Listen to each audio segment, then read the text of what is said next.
This is Elden Ring's cover art. Notice anything? How about this fella? Who is this dude? I, like many others, initially assumed he was meant to represent you, the protagonist, but that's not the case. The canon armor the chosen Tarnished wears is the Raging Wolf set. It's the armor that is used for the game's trailers and previews. But this armor is completely different. It's what's known as the Fingerprint set, and wearing it is Vyke, the tarnished warrior closest to becoming Elden Lord. This is his story, or what's left of it. After going to the Church of Inhibition, you will suddenly be invaded by a spirit, the festering fingerprint Vyke. His main weapon of choice is a war spear. Singed and blistered by fingers, this spear inflicts madness on not only the chosen target, but also the wielder of the weapon. Madness in Elden Ring is directly linked to the Frenzied Flame incantations, spells of mutually assured destruction.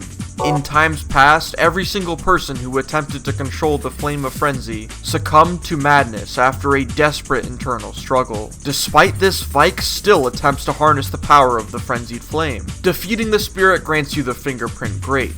In this game, grapes are eyeballs because... Ew, gross, there's an eyeball in my inventory. Looking at its item description reveals that this eyeball is Vyke's, and that it's been seared by a particularly repulsive fingerprint, just like his spear and armor. These fingerprints belong to the Three Fingers, an evil entity in Elden Ring. It's through the Three Fingers that the player can get seared themselves, unlocking what is hands down the most evil ending in the game, reserved for only the most foul of Tarnished. You can fight Vyke once again in an Everjail. Defeating him grants you the Fingerprint armor, with some more lore attached to it. No other Tarnished was closer to the throne of the Elden Lord than Vyke. Vyke traveled far below the capital, and was scorched by the Flame of Frenzy. Did he make his choice for his maiden? Or did some other force lure him with suggestion? Vyke had the potential to become Elden Lord. He was that strong. Your second fight with him even takes place in the Lord Contender's Everjail. But what's different about this fight is that he's no longer using madness, instead opting for dragon cult incantations. In his prime, he was incredibly proficient with these incantations. He even has one named after him.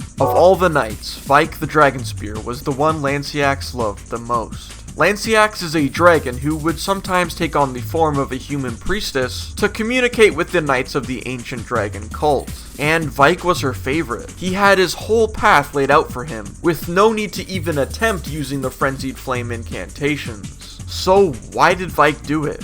Why did he choose the Frenzied Flame? When you first arrive at the mountaintops of the giants, you are met with a peculiar figure named Shabriri. Be wary though, wicked sort ahead. Shabriri is the most reviled man in all history. It is said that the sickness of the Flame of Frenzy began with him, and it would seem he has formed a habit of trying to indoctrinate tarnished warriors.